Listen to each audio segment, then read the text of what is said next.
주말에 만나는 크리스천들의 진솔한 이야기 토요일에 만나요. 임경입니다. 오늘은 46년간 교회 성가대부터 여러 합창단에 이르기까지 지휘자로서 합창단을 이끌어 오시고 또 한국 교회 음악 지도자로 본이 되어 오신 분을 초대했습니다. 전북 CBS 레이디스 코럴 지휘자 박종희 장로님을 모셨습니다. 장로님 안녕하세요. 안녕하세요. 네, 어떻게 지내시죠? 요즘 하는 일이 없으니까 내가 성경 필사하겠다. 또 이 찬송가 좀 내용을 다 기록해 봐야 되겠다 해서 그 일을 주로 하고 네. 그동안 읽지 못한 책들을 읽고 있죠. 네, 아주 중요한 일을 하고 계신다는 얘기를 들었습니다. 그래서 또 감사합니다. 얘기 들어보려고 모셨고요. 전북 CBS는 얼마 만이세요? 전북 CBS가 내가 참 오래됐는데 네. 과거에 이제 제가 이 전북 CBS에서 방송도 하셨잖아요. 올해. 힘스토리라고 힘스토리. 찬송 이야기라고 그 방송을 하고 네. 제가 알기로는 2011년 1월에서 시작을 해서 2013년 12월까지 방송을 했어요. 3년이 넘게 방송을 했는데 힘스토리는 어떤 프로그램이었나요?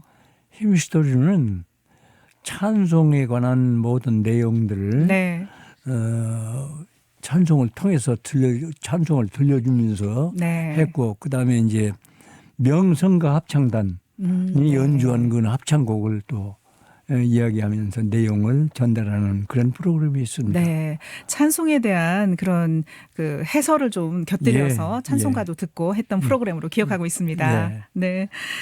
전주 필그림 합창단을 창단하셨고 전북 CBS 전 레이디스 코럴 권사 합창단 지휘자로서 활동을 해오시면서 선교와 지역 문화 발전에 큰 공헌을 해오셨는데요. 장로님 한참 활동할 당시 생각나시겠어요? 다시 무대에 서고 싶지 않으세요? 다시 쓰고 싶지만은 이제 하나님께서도 되게 강건하면 80이라고 했으니까 아직 그만하고 후배들이 많이 있으니까 나보다 더 훌륭한 지휘자들 다 물려주고 저는 요즘 이제 이 찬송가 내용을 좀 알아보기 위해서 교회 음악을 전공이기 때문에 그걸 쓰고 있고 또 성경 신구약을 필사하고 그런 일을 하고 있습니다. 네, 말씀하신 대로 연세대학교 음악대학 교회 음악 전공이신데요. 대학 입학 당시가 몇 년도였죠? 그건 1958년도, 57년도인가? 네네.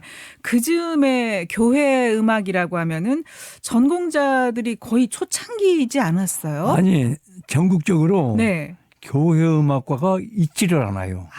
그랬었군요. 오로지 연세대학교 하나만 있었어요. 그 57년도가 처음이었군요. 1회였군요. 네.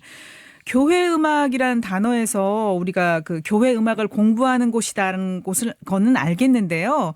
좀 구체적으로 어떤 공부를 하는 관지 좀 말씀을 해 주세요. 그건 제가 지금 다 쓰고 있는데 작사자가 어떤 근거에서 작사를 했는지 작곡자가 어떤 마음으로 작곡을 했는지 물론 성경 말씀을 보면 모든 것은 하나님께서 다 주신다고 했으니까 그런 그 관계로서 그 교회 음악이 작사 작곡된 것을 알기 위해서 공부한 것이죠. 그러면요. 교회 음악 전공자들은요. 지휘 분야가 있고 또 어떤 분야가 있어요? 작곡, 성악, 지휘. 뭐 합창 지휘도 있고 오르간, 피아노 뭐 이렇게 그런 분야도 있을 것 같아요. 기악. 네. 애초부터 그러면 그 지휘 파트로 시험을 치르셨어요? 처음에? 아니 처음에는 성악과로 들어갔죠. 성악으로요. 성악과로 들어가가지고 거기는 이제 뭐 모든 성악과나 기악과나 모든 작곡가가 다 해야 될 것은 교회 음악에 대한 내용. 이건 그때 학장님이 이제 돌아가신 박태준 박사였는데 그 박사님께서 정신이 교회 음악 지도자.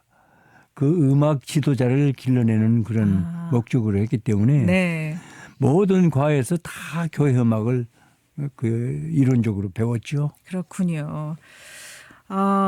그 1964년도에 전주여고 음악 선생님으로 그럼 첫 직장이었나요? 아니요, 첫 직장이 아니고 제가 대학을 63년도에 졸업하고 64년도에 63년도 3월에 군산 수산고등학교라고 있었어요. 네. 지금 수산대학입니다. 네. 그 학교에 초임 발령을 받았고 네. 1년 있다가 전주여자고등학교로 음악교사로 전근되었죠. 아, 지휘는 언제부터 시작을 하셨어요? 본격적으로? 지휘는 이제 대학 1학년 때부터 했으니까. 아, 그 전부터. 네, 박태진 박사님이 이제 1957년도 9월이 지나서 2학기 때 그때는 교회음악과가 없었으니까 네. 교회에서 연세대학교에 요청을 해요. 지휘자를 보내주시라고. 네. 그러면 이제 학장님이 이제 학생 중에서 골라서 파견하는데 우리 학장님이 그때 이제 2학기가 되니까 후암동에 있는 은산교회라고 있었어요. 조그마한 교회인데 네. 그 교회 가서 찬양지휘를 해봐라. 아. 그래서 1900 그때부터 시작해가지고 네. 한 1년 있다가 다시 좀 큰 교회로 가라고 해서 서울 광림교회로. 광림교회로. 네. 광림교회 가서 한 5년간 찬양 지휘를 했습니다. 그러셨군요. 그러면 63년부터 언제까지 교직 생활 하셨어요? 그건 전주여자고등학교에서 10년 있었으니까요. 네. 10년 후에 도교육청에서 장학사를 이제 임명을 해가지고 네. 장학사 들어갔죠. 네. 예능교육 담당 장학사로 네. 음악, 미술, 네. 무용을 담당한 장학사로 들어가지고 10년 또 거기서 근무했습니다. 아. 그 다음에 이제 내 진로가 전북 그 교원연수원, 네. 교원연수원장으로 이제 교장을 하다가 발령을 받고 거기서 정년을 했죠. 아, 그러셨군요. 네. 38년 동안 교직에 있었습니다. 38년 동안 그러셨어요. 130년이 넘는 역사가 살아 숨쉬는 전주 서문교회 지금 원로 장로신데요. 네. 전주 서문교회는 초등학교 때부터 다니셨다고 섬기셨다고 들었어요. 그렇죠. 네. 제가 이제 초등학교 6.25 사변이 일어나는 50년도부터 50년대부터. 정계 한 70년 됐죠. 서문교회 다닌 지가. 네네. 거기서 이제 교회를 다녔고 거기서 교회 음악을 많이 학생 때도 네. 학생 찬양대 지휘자를 했고 그리고 이제 교회 음악을 선택해서 대학에 갔죠. 네. 전주 서문교회는 정말 우리 호남 지역의 최초의 교회지 않습니까? 그렇죠. 네. 서문교회는 뭐 명실공히 호남이라면은 전라남북도, 네. 제주도까지 포함돼서 거기에서 최초 우리 서문교회가 모범적인 교회로, 네. 장자교회로 이렇게 설립이 돼서 지금 한 130년 정도 예. 이어가고 넘는 있습니다. 걸로 알고 있어요. 전주 필그림 합창단을 한 18년 동안 그리고 전북 CBS 레이디스 코럴 권사 합창단을 한 7년간 예. 창단을 해서 그렇게 운영을 하신 걸로 알고 있어요. 예. 전주 필그림 합창단과 전북 CBS 레이디스 코럴 합창단을 어떻게 해서 창단하시게 됐어요? 아니 전주 필그림 합창단은 네. 처음에는 네. 부부 선교 합창단으로 발족을 했습니다. 부부 선교 합창단. 부부 선교 합창단으로 발족을 해서 쭉 하다가 이제 돌아가시는 분이 있잖아요. 아, 네. 그럼 부부라는 것이 붙어 있기 때문에 그러네요. 한 분이 돌아가시면 참석이 어려워요. 네. 그래서 필그림으로 바꾸자 이건. 이름을 바꿔서. 네, 필그림으로 바꿔가지고 네. 합창단 이름을 바꿔서 운영하고 있죠. 오랫동안 하셨어요. 18년이면 거의 20년을 하셨네요. 그러니까 지금 30년인 거의 그 합창단의 역사가 있으니까. 네, 네. 한 18년간 하니까 이제는 내가 그만두고 네. 후배에게 물려줘야 되겠다 해서 자진해서 사퇴했습니다. 네. 전북 CBS 레이디스 코럴 합창단은 어떻게 하시게 됐어요? 근데 그때 이제 여기 최인 장로님이 여기 본부장 계실 때 네, 그랬죠. 나한테 좀 우리 CBS 레이디스 코럴 조직했으면 어떡하냐. 그거 참 나 환영하는 바라고. 네. 그래서 이제 여기 아래층에서 방송으로 또 다 전에 이 합창단을 모집한다는 말 방송으로 해가지고 네. 조직하게 돼 있죠. 네. 지금까지도 잘 운영이 되고 있습니다. 그래서 제가 이제 7년 동안 지휘를 하다가 네. 이것도 내가 이제 나이가 먹으니까 이제 후반한테 물려줘야 되겠다 해서 완산교에 있는 박재성 장로한테 물려줬죠. 네. 당시 합창단 연습은 어떤 식으로 했는지 궁금해요. 요즘의 합창단의 모습과 차이가 있다면 어떤 점들을 들 수 있을까요? 근데 이제 저는 이제 기독교 합창단이니까 네. 모이면 전체가 이제 연습 전에 기도를 하고 네. 하나님께서 주시는 그 음성을 여러 가지 음성으로 주셨으니까 네. 그 음성에 맞도록 하나님이 좋아하시는 찬양을 할 수 있도록 기도를 다 하고 그다음에 연습에 들어가서 한 1시간 반 정도 네. 연습을 합니다. 근데 그 연습을 하는 주된 것은 합창이라는 것은 그 밸런스 그러니까 각 파트의 밸런스를 참 조정하고 또 음성을 다 만들 수 있는 네. 거기에 이제 치중해서 연습을 했죠. 네. 합창단 이끌어오면서 가장 보람됐던 일이나 또 특별히 기억나는 일이 있을까요? 그래 뭐 기억나는 것이 많이 있습니다만은 네. 가끔 가다가 이 CBS 본부에서 무슨 특별 행사가 있었을 때 네.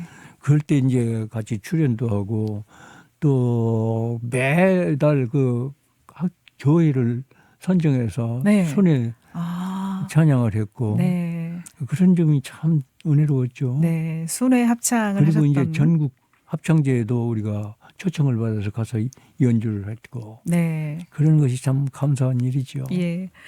합창은 장로님 생각하실 때 어떤 마음가짐으로 해야 하나님께 영광 올려드리고 또 가장 아름다운 하모니를 낼 수 있다고 보세요? 합창은 독창단이 아니니까 네. 그야말로 합창단이니까 그렇죠.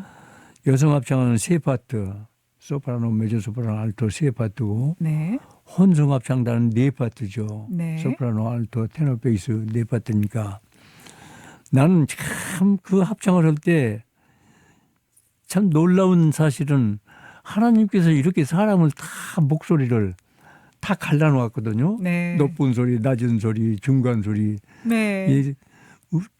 크리스천들로 하여금 깊은 찬양을 하라고 찬송지의 것은 하나님이기 때문에 네.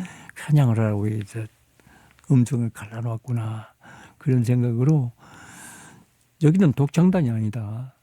나를 양보하고 내 소리를 양보하고 네. 전체의 소리로 하모니가 되고 내가 그 전체의 소리 가운데 도움이 될 수 있는 소리를 내라. 그거는 주의자가 다 지휘를 하니까 네. 어떻게 소리를 내라는 걸 주의를 하니까 거기에 충실히 따라와 줬으면 좋겠다. 네네. 전체에 도움이 될 수 있는 소리를 내라. 내 음성을 돋보이게 하지 말고. 독창단이 아닙니다. 네. 합창단입니다. 예. 합창의 의미를 잘 말씀을 해 주셨네요. 장로님 언제 하나님을 인격적으로 만나 거듭나셨어요? 그건 우리 가정에 지금 우리 조부님께서 박자 창자 욱자 조부님께서 평양신학을 졸업하시고 네. 호남의 책임 목회자로 오래 계셨어요. 네. 호남이라면 아까 말씀드린 마치 전라남북도 제주도까지 네. 거기 책임 목회자로 있었거든요. 그러셨군요. 그때 어렸을 때부터 우리 조부님께서 너는 크면 목사가 되라 네. 라고 했지만은 네. 목사가 되지 못하고 그때부터 이제 우리 가정 안에 목회자가 한 7명이었고 네. 장로가 8명이나 있습니다. 그 권사가 한 6명이 됐고 그러니까 모태로부터 받은 신앙이기 때문에 굉장히 오래됐죠. 그건. 네. 네. 기독교 집안의 그 환경에서 자라나셨어요. 네. 사모님은 어떻게 만나셨어요? 제가 전주 교사 때 네. 총각으로 갔는데 그 교장 선생님께서 여기는 여고기 때문에 총각 선생 안 받는데 네. 결혼한다고 해서 받았다. 근데 결혼을 안고 있으니까 네. 1년 이제도 안고 있으니까 네. 그 교장 선생님이 중시를 한 사람이 지금 제 내자입니다.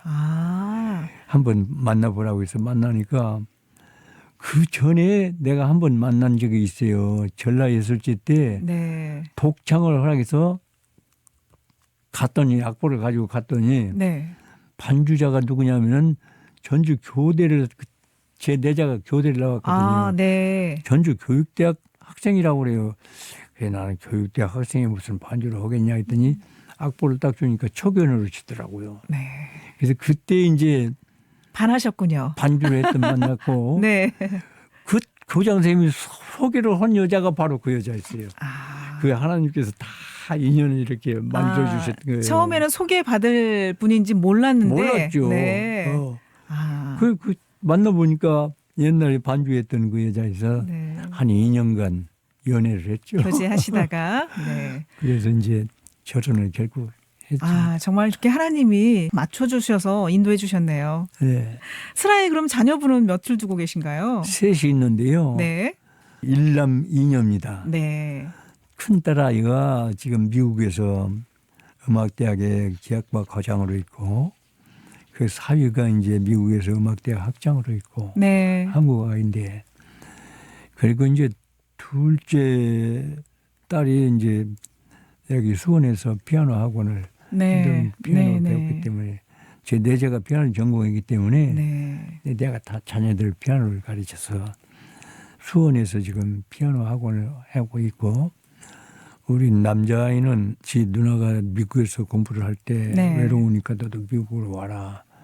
그래서 대학을 졸업하고 바로 미국으로 들어가서 건축공학을 전공하고 나와서 지금 건축 설계 사무소를 가지고 있습니다. 그리고 그 내자가 우리 그러니까 며느리죠. 네. 그 며느리가 내과 과장으로 있습니다. 하나님의 은혜입니다. 네. 자녀를 성장시키면서 삶의 가르침을 두었던 부분으로 어떤 점에 강조를 두셨을까요? 잠언을 보면은 잠언 말씀이 자녀들 이렇게 교육하는데 아주 좋은 성경 말씀 아니에요. 네. 그 의롭고 공의롭게 정당하게 살아라. 믿음으로 살아라는 그 잠언 성공이 있어요. 그래서 저도 의롭고 정직하고 그런 모든 신앙인이 되라고 그렇게 지도하고 있습니다. 그 급길로 가지 말고 그냥 하나님만 의지하고 하나님 말씀 가운데 자유로움으로 이렇게 공부를 했으면 좋겠다. 그거 이외에는 뭐 공부를 열심히 하라 그런 거다. 그 가르침으로 훌륭하게 다들 성장한 것 같아요. 예. 요즘 하고 계신 일이 있으시다고 들었어요. 아까 좀 전에 말씀을 해 주셨는데 찬송가 전장을 해설하셨다는 말씀을 들었습니다. 배경 좀 얘기해 주세요. 제가 정년 퇴임할 때요. 정년 퇴임이사에다가 이제는 무엇을 하려고 하는 욕심을 버리고 무엇을 양보할 수 있는 용기를 가지고 살아야 되겠다. 근데 이제 정년 퇴임을 하고 나니까 마침 뭐 할 일이 없으니까 내가 전공한 것이 교회 음악이니까 성경 필사를 한번 해봐야 되겠다. 그래서 신구약을 필사를 했고 그 다음에 그 끝나고 나니까 내가 교회 음악을 전공했는데 어떤 찬송가인가 그 찬송가 1장에서 마지막까지 그 내용을 작곡자, 작사자 그 음악적인 내용을 다 문자로 기록하는 그런 일을 담당하면서 아마 작년 말에 드디어 찬송가 마지막까지 해설을 다 끝마쳤습니다. 찬송가 해설의 어떤 교과서가 될 것 같은 느낌입니다. 나는 그런 목적이 아니고 내가 교회 음악을 전공했기 때문에 도대체 본질적인 찬송가가 어떤 찬송가인가 그것을 알기 위해서 이제 쓰다 보니까 아주 참 많은 느낌이 있고 은혜를 많이 받았죠. 예를 들어서 몇 곡만 좀 소개를 해 주실까요? 그 찬송가가 내가 좋아하는 찬송가가 네 곡인데요. 저 79장인 주 하나님 지으신 모든 세계. 그다음에 310장인 하나님의 은혜로. 그다음에 이제 384장인 나의 갈 길 다 가도록. 그다음에 마지막으로 491장인 저 높은 곳을 향하여. 이 네 곡을 내가 가장 애창하고 있습니다. 이 곡들을 모두 작곡, 작사 그리고 음악적 내용들을 정리를 하셨다는 말씀이시잖아요. 그중에서 한 곡만 소개를 한번 해 주실까요? 어떻게 찬송가가 정리되어 있는지. 찬송가 491장인데요. 저 높은 곳을 향하여 이 찬송입니다. 이 찬송시 첫 줄인 저 높은 곳을 향하여 날마다 나아갑니다. 이 찬송시는 골로새서 3장 2절 말씀에서 인용된 거예요. 그래서 이 모든 땅의 모든 것들을 생각하지 말고 하늘의 모든 것을 생각하라 라는 그런 성질 모든 성도들에게 아주 그런 말씀을 전하는 것이죠. 이 저 작사자가 오트만이라는 사람인데 네. 미국의 감리교회 목사님이십니다. 네. 이분이 작사를 1875년에 목사 안수를 받으셨고 어떠한 이유에서인지 모르지만은 목회를 자기가 목사로서 하셔야 되는데 네. 목회를 하지 않고 지방 순회하면서 전도하시는 평신도 역할을 많이 하신 분이에요. 아, 네. 그래서 천국에 대한 소망을 찬송한 복음 찬송시를 작사하신 분입니다. 저 높은 곳. 이건 무슨 뜻입니까? 삶을 보다 나온 이념의 국가나 어떤 일신양명 등의 일시적인 것인 좀 더 나은 곳이 아닌가 생각이 됩니다. 네. 절대적인 높은 곳은 천국을 가리키는 말이죠. 네. 저 높은 곳이라는 건 천국을 가리키는 말입니다. 그리고 이제 다시금 저 높은 곳을 바라보시는 삶이 되셔야 한다고 강조하는 찬송시입니다. 네. 그리고 이제 작곡장 가버리라는 사람, 미국 역시 교회 음악 작곡자입니다. 네. 가버리라는 사람인데 1892년에 이 찬송을 작곡하셔서 찬송시 작사자이고 교회 음악가이신 수연이 등 모든 그런 분들과 같이 합작해서 1898년에 공편한 이 복음 찬송입니다. 찬송은 두 가지가 있죠. 네. 하나는 예배 찬송, 복음 찬송. 네. 그리고 연가가 있습니다. 흑인 연가. 네. 근데 복음 찬송이라는 것은 우리 인간들이 하나님께로 받던 축복을 감사해서 하나님을 찬송하는 것이고 네. 예배 찬송은 오로지 하나님께만 영광 돌리는 것이 예배 찬송이죠. 네. 그래서 이 찬송은 복음 찬송으로 널리 알려져 있습니다. 그래서 예, 아주 위대한 찬송 작곡가 수연이는 대부분의 작품인 찬송가 작품을 자신의 그 모든 필명으로 발표하셨고 이 찬송가의 공명인 저 높은 곳. 이게 저 높은 곳이라는 아까 말씀드린 바와 같이 천국을 이야기하는 저 높은 것은 이 찬송가 제목을 사용하는 것이고 이 찬송가 원문을 우리말로 번역하신 분은 한국의 원로 작가이신 노산 이은상 선생님께서 이 우리나라 작시로 다시 해설을 하신 그런 찬송가이죠. 우리나라에는 이 찬송이 1935년에 시편 찬송가 333장으로 처음 수록돼서 찬송하고 있는 복음 찬송가입니다. 네. 아유, 찬송가 491장 저 높은 곳을 향하여에 대해서 확실히 이해가 되면서 이 찬송 정말 뜻을 알았으니까 좀 더 마음에서 우러나와서 부를 수 있을 것 같아요. 감사합니다. 가족분들이나 주위에서는 이 해설집 쓰시는 것에 대해서 뭐라고 말씀해 주시면서 응원해 주시던가요? 해설집을 내시는 거에 대해서요? 뭐 누가 상관하는 사람도 없고 또 우리 내자는 권사인데 얌전해요. 네. 좀 어색한 말씀 같습니다만 이게 뭐 잘한다, 보람 있는 일을 하니까 잘한다 그런 말도 안 하고 저분이 교회 음악을 전공했기 때문에 교회에서 또 찬양대로 오래 지휘했기 때문에 하시는 일인가 보다 하고 묵묵히 나 하는 대로 그냥 다 뒷바라지 해주고 있죠. 예. 표현은 직접적으로 하진 않으시지만 자랑스러워하시면서 뒷바라지를 그렇게 해주신 것 같아요. 네. 요즘 기도 제목은 어떤 걸 갖고 계세요?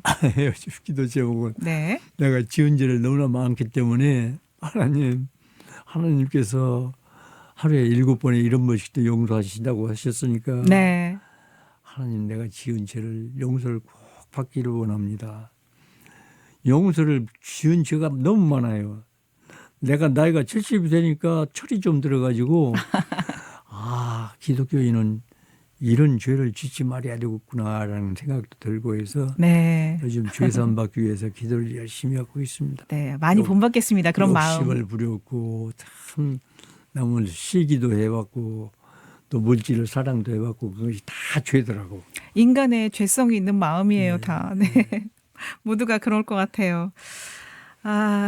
건강은 좀 어떠세요? 건강이 좀 안 좋죠. 내년이 모두 내가 90세가 되니까 또 이게 너무나 몇 년 동안 찬송가 내용을 쓰느라고 하루 종일 컴퓨터에 앉아서 할 때도 있었어요. 그러니까요.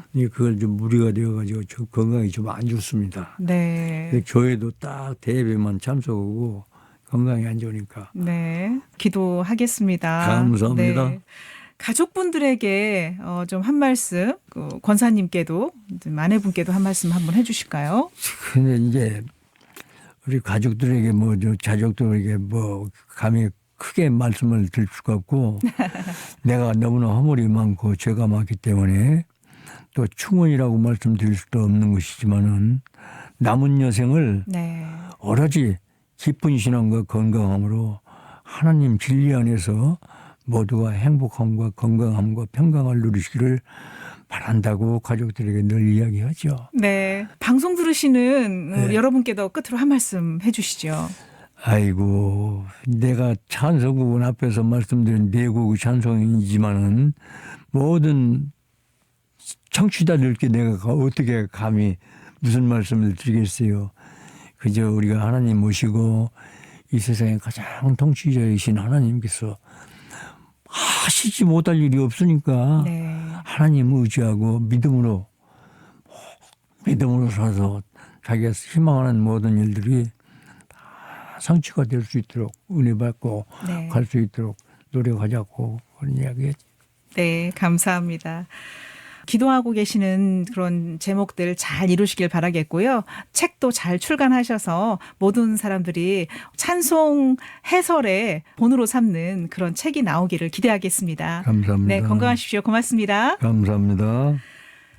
주말에 만나는 크리스천들의 진솔한 이야기 토요일에 만나요. 임경입니다. 오늘은 46년간 교회 성가대부터 여러 합창단에 이르기까지 지휘자로서 또 한국교회 음악 지도자로 본이 되어 오신 전 전북 CBS 레이디스 코럴 지휘자 박종희 장로님과 함께 얘기 나눴습니다. 여러분 고맙습니다.